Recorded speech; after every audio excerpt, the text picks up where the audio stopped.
10 milyon. Siguro sapat na yun pampasak sa bibig mo. Hindi ko ibebenta ang kaluluwa ko para sa kapakanan mo, Porsche. Hindi ako corrupt na reporter. Ilalabas ko ang totoong tungkol sa planta niyo. At gobyerno na ang bahala magpasara sa'yo. How scary. Last chance mo na to. May statement ka na ba sa issue niyo?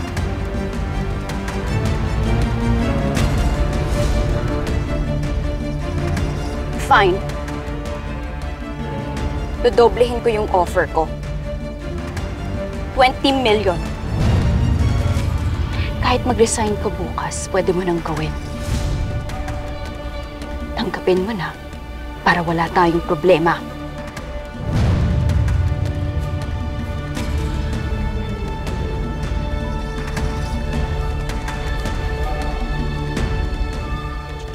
Ang tagal?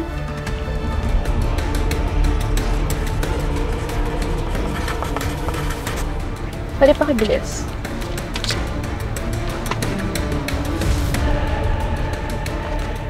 I hope that's enough to shut you up.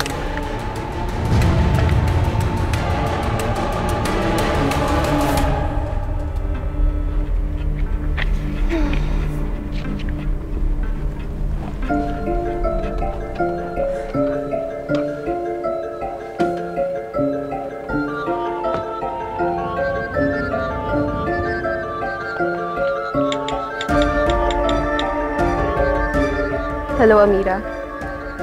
Tapos na kami mag-usap ng paborito mong impacta.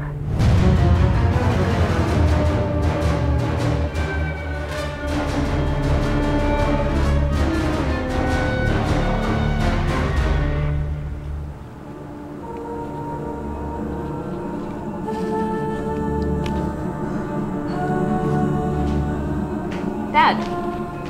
Sabi mo sa akin, naayos mo na yung problema natin sa reporter. Eh ano to? Bakit pinapasara yung planta sa Oriente? What? Anong what? Ah! Closure order yan, tama! Dahil yan sa kapabayaan ko! Simpleng problema, hindi mo magawa ng paraan? Ha? Anong klaseng CEO ka? Milyon-milyon na mawawala sa atin kapag nasara yung planta. Alam mo, kapag tumatanda ka, nagiging bobo ka.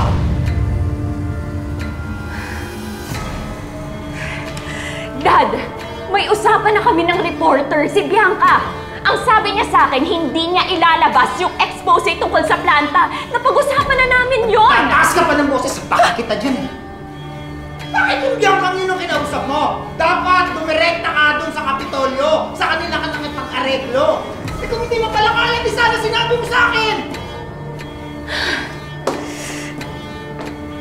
Dad, maayos ko to.